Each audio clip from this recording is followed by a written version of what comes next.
Shalom Bapak Ibu Saudara yang dikasihi Tuhan. Seri pengajaran hari ini berjudul Merasa Perlu Tuhan. Satu pertanyaan, seberapa sih kita merasa perlu Tuhan? Menjawab pertanyaan ini tentu tidaklah mudah. Orang yang dalam keadaan aman, nyaman, tanpa adanya masalah yang sedang ia hadapi, bisa berkata, "Aku merasa perlu Tuhan. Aku tak bisa hidup tanpa Dia." Bisa berkata seperti itu. Tapi kalau kita melihat sikap hidup dan perbuatannya, belum tentu mencerminkan dirinya merasa perlu Tuhan. Beda.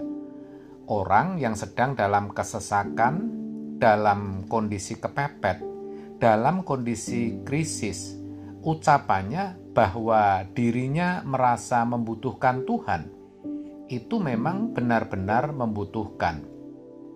Tapi pertanyaannya, benarkah kalau kita merasa perlu Tuhan hanya untuk hal-hal sepele seperti itu? Hanya agar Tuhan menyelesaikan masalah-masalah kita?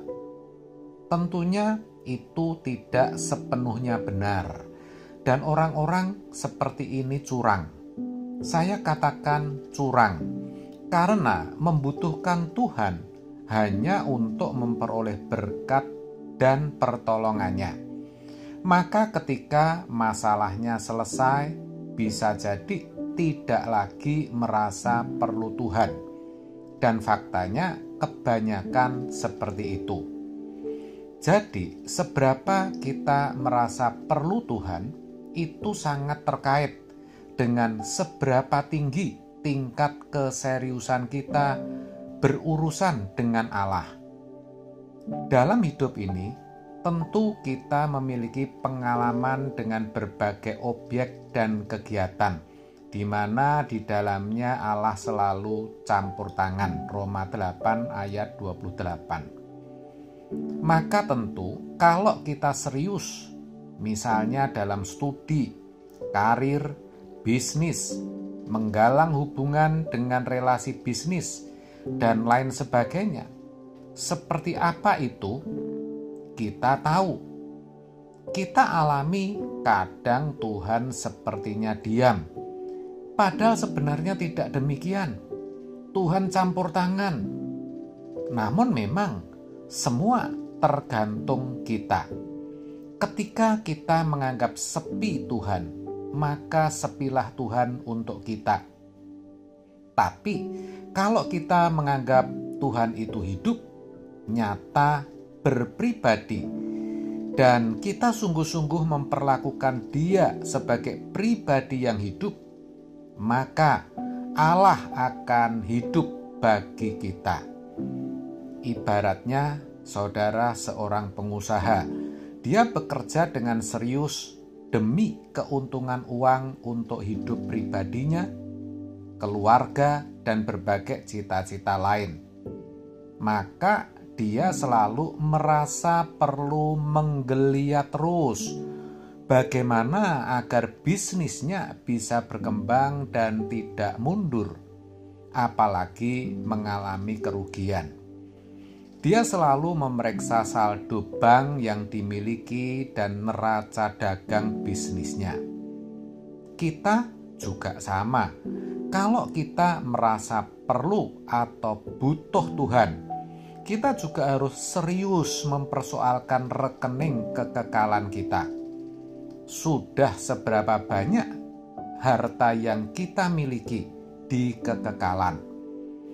Kalau nanti kita berjumpa dengan Tuhan, seberapa puas Tuhan melihat kita?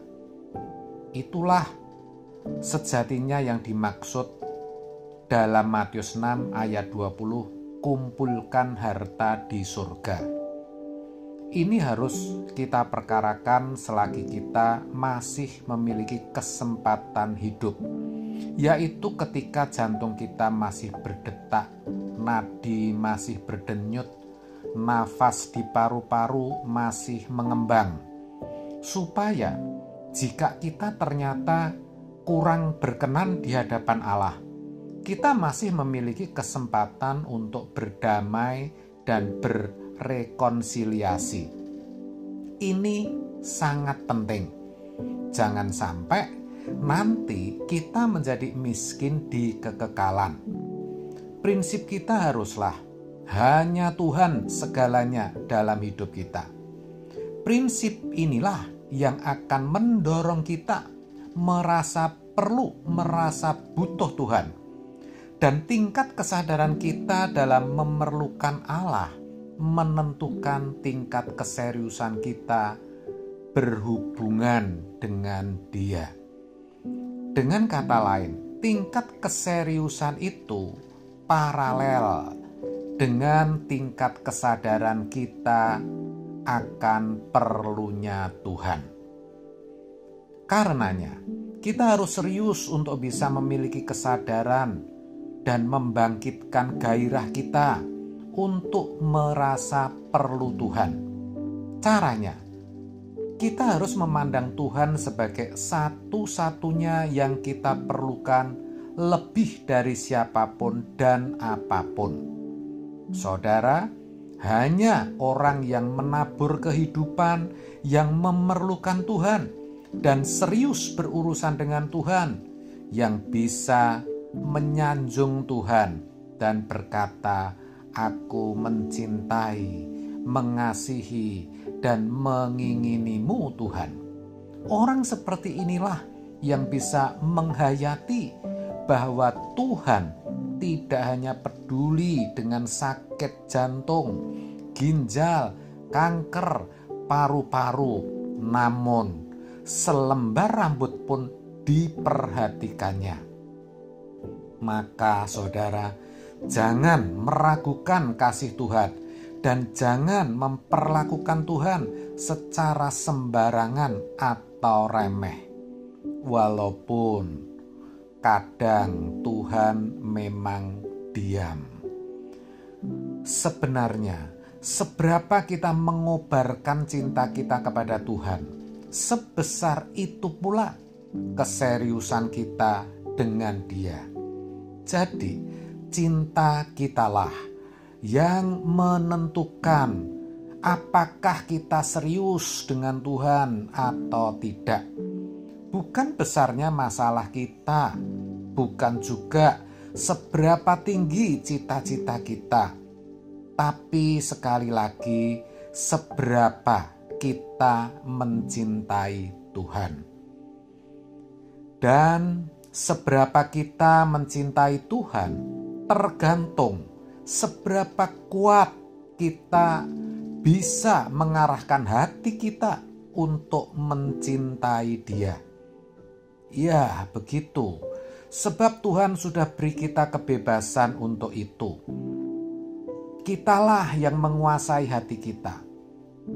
Itulah sebabnya jangan sampai tidak pernah menemukan cinta itu. Saudara, Tuhan itu mencintai kita. Tuhan itu mengasihi kita. Maka kita harus terus meningkatkan cinta kita sampai titik puncak, sehingga terjadilah pertemuan.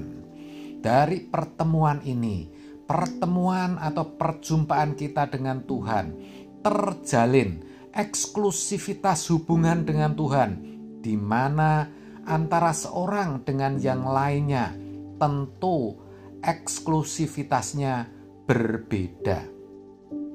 Dengan demikian, merasa perlu Tuhan yang benar itu bukan karena berkatnya atau kuasanya, tapi karena pribadi Tuhan sendiri. Kita mau Tuhan menjadi kekasih abadi kita. Ini bukan sesuatu yang hanya dipahami dengan nalar pikiran, tetapi ini sesuatu yang harus kita alami. Itulah sebabnya kita harus temui Tuhan setiap hari. Kita tidak boleh sombong.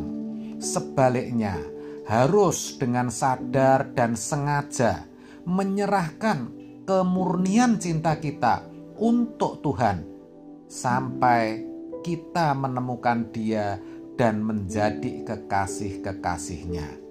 Ingat, kalau sampai kita tidak mengalami ini, kita belum bisa dikatakan merasa perlu Tuhan. Dan suatu saat nanti kita pasti menyesal. Amin. Tuhan Yesus memberkati.